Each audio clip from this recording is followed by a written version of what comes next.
Hey! Welcome back to Innovative Creator. Yellowstone is home to one of the most formidable geothermal hotspots in the world, known for its history of violent geological activity. Recently, a horrifying discovery has alarmed the region. A strong earthquake shook Yellowstone Lake, initially thought to be a minor tremor but soon revealing itself as the precursor to a series of progressively powerful seismic events. Over the following 2 days, hundreds of earthquakes struck the park, signaling a potentially disastrous situation. These seismic activities are not coincidental, raising fears of a catastrophic volcanic eruption. The Yellowstone supervolcano, a sleeping giant, has the potential to cause devastation on an unimaginable scale, threatening to destroy the continent. On August 29, 1870, Army Lieutenant Gustavus Doane, during an exploration mission, observed a vast crater in the Yellowstone region, correctly identifying it as a volcano. Yellowstone, situated atop one of the largest volcanoes on Earth, remains highly active. Supervolcanoes differ significantly from regular volcanoes, with the potential to eject over 240 cubic miles of pumice and ash in a single event, drastically altering the global climate and threatening species extinction. Scientists describe supervolcanic eruptions as extremely violent, with magma chambers forming deep below the surface over thousands of years. When pressure is released through cracks, a massive explosion occurs, creating a large caldera. Yellowstone has experienced numerous eruptions over millions of years, forming eerie landscapes across Idaho, Oregon, and Nevada.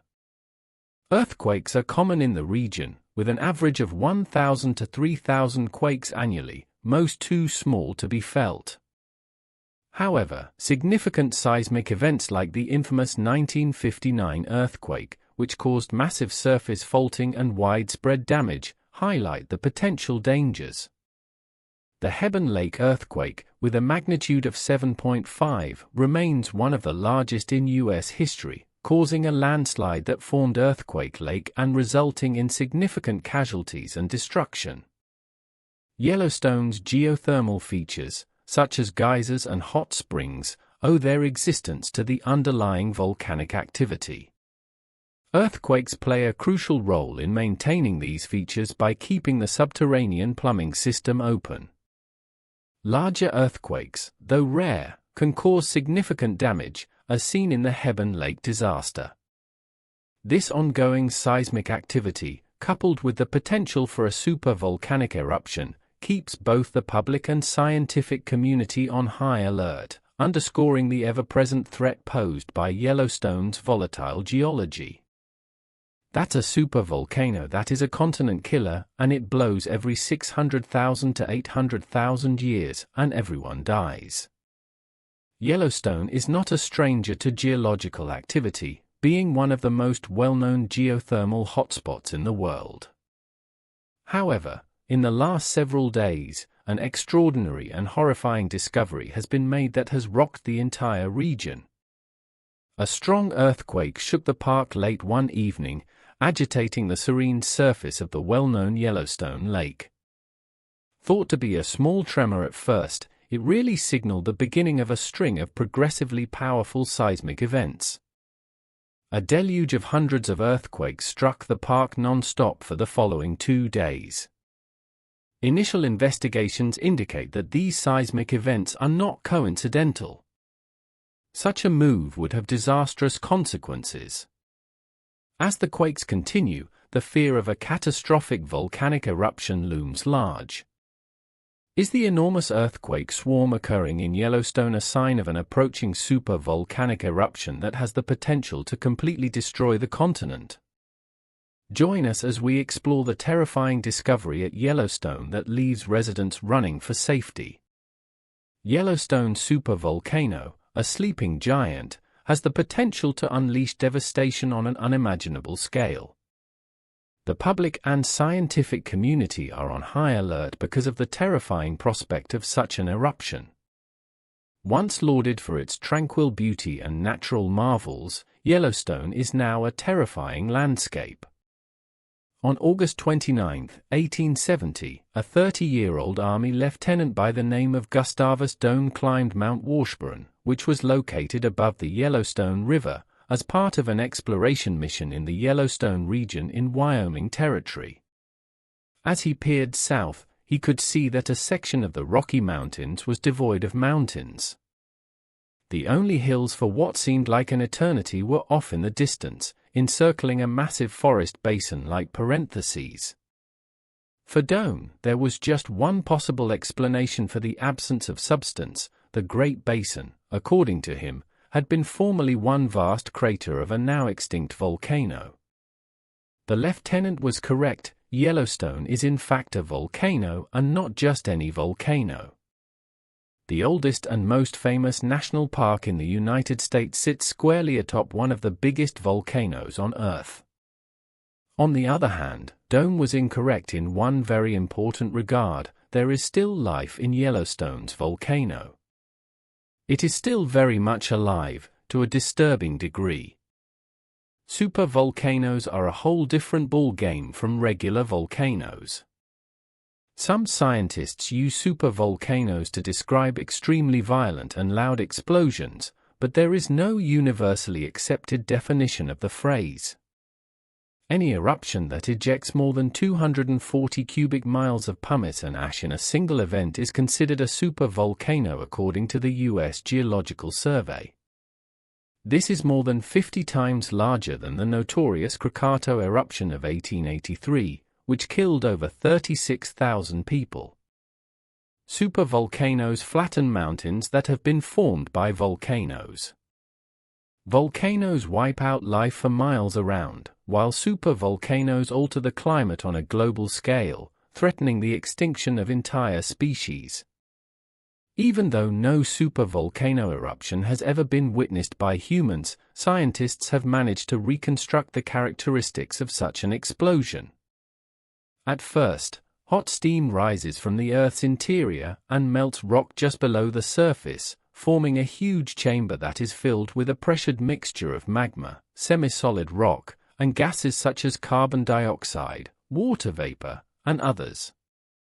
The ground above starts to rise up by a few inches as more magma builds up in the chamber over thousands of years. As if someone were slicing a hole from under a wooden floor, cracks appear along the perimeter of the dome. An enormous runaway reaction occurs when the magma chamber's pressure is released via the cracks, causing the dissolved gases to explode all at once. This is analogous to opening a Coke bottle after you've shaken it. As Bob Christensen, a U.S. Geological Survey researcher who in the 60s was a trailblazer in studying the Yellowstone volcano, described, the surface gives way when the magma chamber is drained.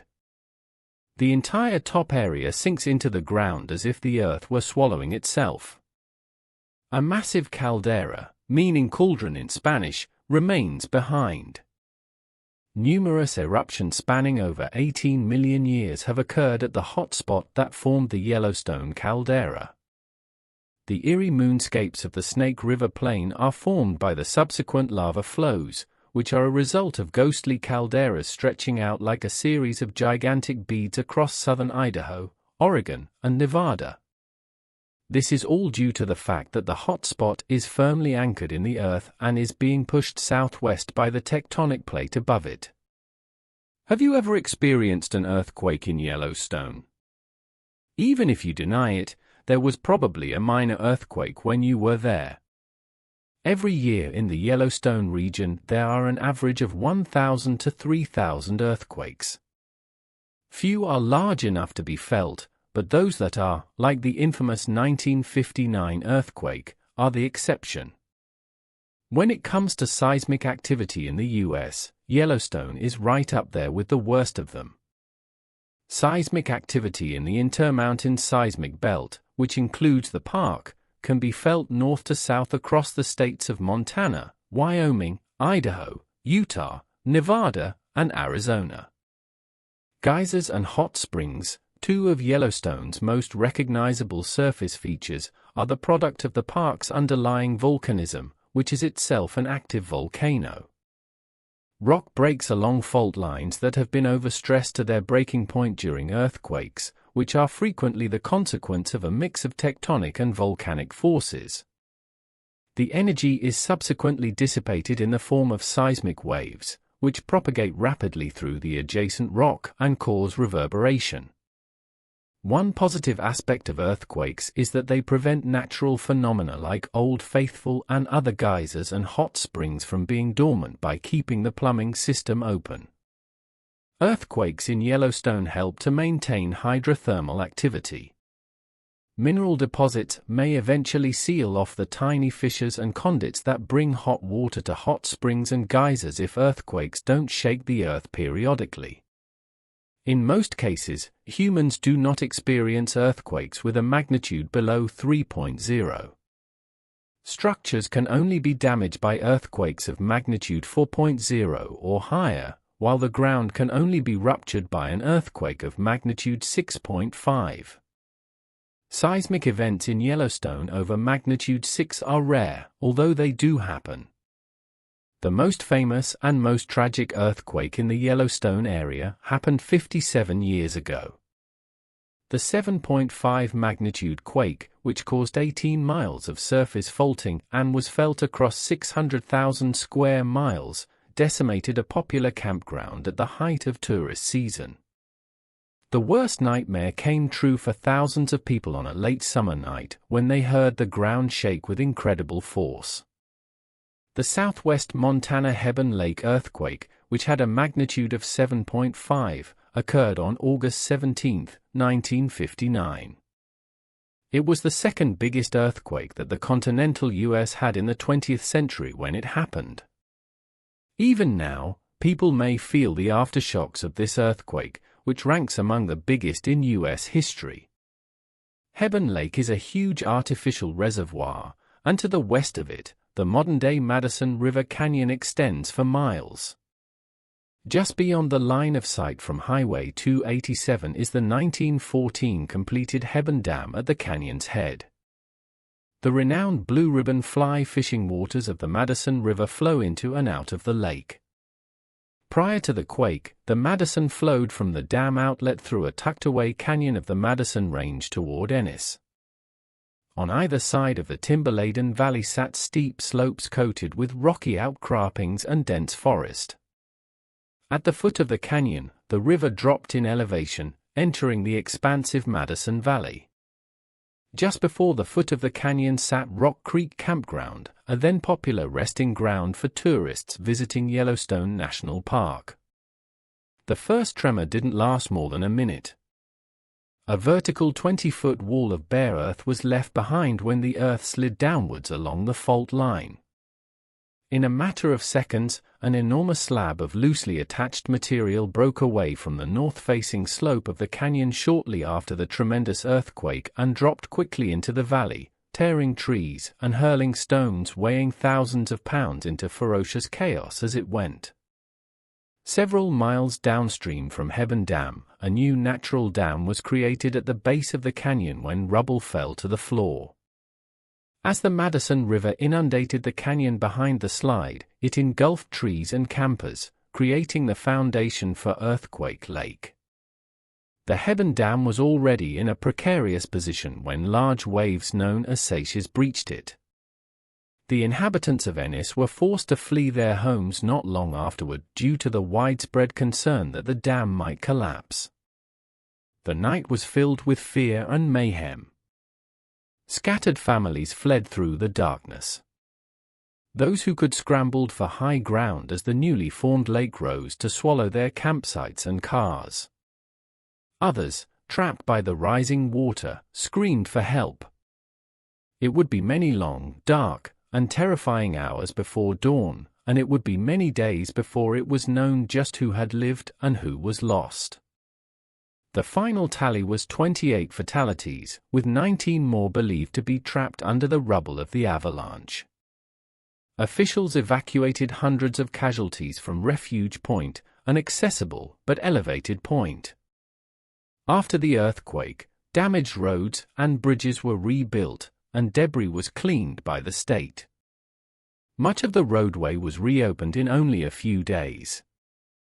It just took a few weeks to fix the Hebron Dam, and it held. In Yellowstone National Park, thermal features experienced changes, including the Old Faithful geyser, the park's most visited attraction. Before the quake, Old Faithful's average eruption interval was 65 minutes. Within 2 to 3 years following the earthquake, Old Faithful's average eruption interval increased to 74 minutes. Sapphire Pool, a hot spring in Yellowstone's Biscuit Basin that had been relatively silent before the earthquake, started erupting at a height of more than 200 feet. Within a few days, the eruptions destroyed the biscuit-like formations the basin's name. Steamboat, the world's tallest geyser located in Yellowstone's Norris Geyser Basin, awoke from its 50-year dormancy when it erupted in 1961, less than 3 years after the 1959 earthquake. From Highway 287, you can see the whole bare slope. The trees that once lined the Madison River now stand gray and waterlogged at the bottom of Earthquake Lake, protruding from the surface as a memorial to the landscape that used to be. The largest Yellowstone earthquake since the early 1980s occurred on March 30, 2014. The magnitude 4.8 quake was centered for miles outside Norris Geyser Basin and was felt throughout parts of Montana and Wyoming. A vast geological monitoring system is situated within Yellowstone, although it is largely undetectable to the uninitiated tourists. Earthquake swarms are common in Yellowstone, say seismologists from the University of Utah, who run 26 seismograph stations across the park. Small earthquakes that happen in a concentrated region, often more than 100 in a day, are called swarms.